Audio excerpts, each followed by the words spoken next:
Kamuntikan pang mabura ang 11-point lead ng Los Angeles Lakers sa kanilang laban versus Utah Jazz. Ngunit sa huli ay nanindigan pa rin po itong Los Angeles Lakers at kanilang na-hold off itong Utah Jazz para manalo sa labang iyon.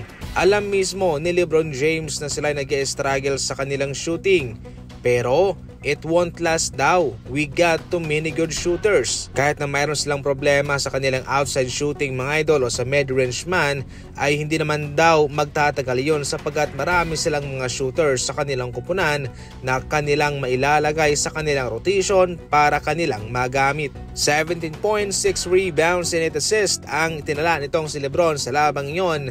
Somehow, mas nakafocus sa ngayon itong si LeBron sa kanyang playmaking sa kanyang mga kasama.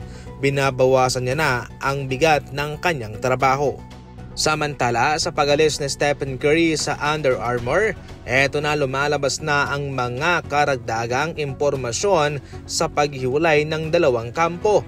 Ayon sa impormasyon mga idol, itong Stephen Curry ay hindi na-appreciate ang parang walang effort ng Under Armour para makuha si Caitlin Clark. Gustong-gusto ni Stephen Curry itong si Caitlin Clark na pumirma sa Under Armour, pero parang wala rin naman daw interest itong kanyang kapartner na show brand. Ito'y marahil kanilang kini-question pa raw ang kakayahan ni Stephen Curry sa kanilang branding at tinawag ba naman na ito'y under-investment. Kumbaga sa madaling salita ay parang hindi magandang investment na kunin si Caitlin Clark. Si Clark mga idol ang bumago sa WNBA. Lumakas ang sales ng mga ticket dahil sa kanya.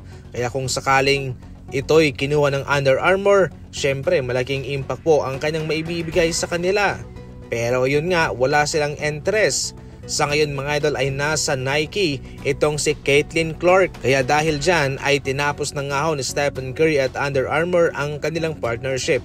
Kabilang po yun sa mga factors na tiningnan ni Stephen Curry na itigil na ang kanilang ugnayan. Pumirma pa naman sana ng multi-year deal itong si Stephen Curry mga idol. At ayon pa sa iba, ito ay lifetime contract deal daw. Pero sa ngayon, nung nagdaang buwan ay tapos na po ito.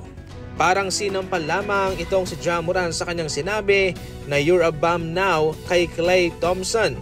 Kung tutusin, tama naman nag-i-struggle si Klay Thompson pero sa pangkabuuan ay kulang na kulang pa rin ang kakaining bigas nitong si Ja Morant para maabot ang naabot na nitong si Klay. 4-time NBA champion, maraming mga achievement, isa sa mga tinitingalang scorer sa NBA na kakaunti ang dribble pero pumupuntos ng malaki, double digit.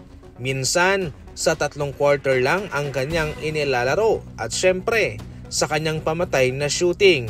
Oo, sa ngayon hindi naman talaga may tatanggi na nag-iba na itong si Klay. Medyo lumampas na siya sa kanyang kapanahunan. Pero gayon pa man, kung ikukumpara itong si Ja Morant na puro trash talk lang, na puro salita, ay wala pa rin naman siyang maiambag sa kung ano na ang na-achieve ni Klay.